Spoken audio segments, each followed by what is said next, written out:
তোমার ভালোবাসার মানুষটা তোমার সঙ্গে সম্পর্কে থাকাকালীন নতুন কোনো সম্পর্কের মাঝে যুক্ত হয়ে গেছে, তুমি এখন চিন্তা করছো সে মানুষটা তোমাকে ছেড়ে চলে যাবে না তো? বাট আমি তোমাকে বলি, যদি তুমি তোমার ভালোবাসার মানুষটাকে প্রচণ্ড ভালোবেসে থাকো তবে তুমি নিশ্চিন্তে থাকো। কেননা একটা ফ্যামিলিতে যদি দুটো ছেলে থাকে এবং প্রথম ছেলের বিয়ের পর প্রথম বউটি যতই ভালো হোক না কেন, তারপরেও কিন্তু সেই ফ্যামিলিতে প্রথম বউটার অনেক খুঁত খুঁজে বের করা হয়ে থাকে, যদিও সেই বউটা প্রকৃতই ভালো।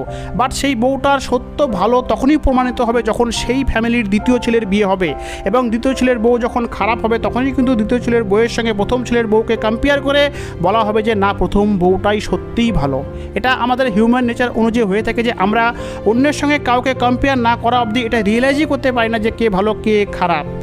যেভাবে রাতের পাশে দিন আছে বলেই কিন্তু আমরা দিনকে এতটা ভালোবাসি, মিষ্টির পাশে তিতো আছে বলেই কিন্তু মিষ্টির স্বাদকে আমরা আস্বাদন করতে পারি। একজন গুড বয়কে গুড বয় তখনই বলে থাকি যখন তার পাশে ব্যাড বয় থেকে থাকে। অনুরূপভাবে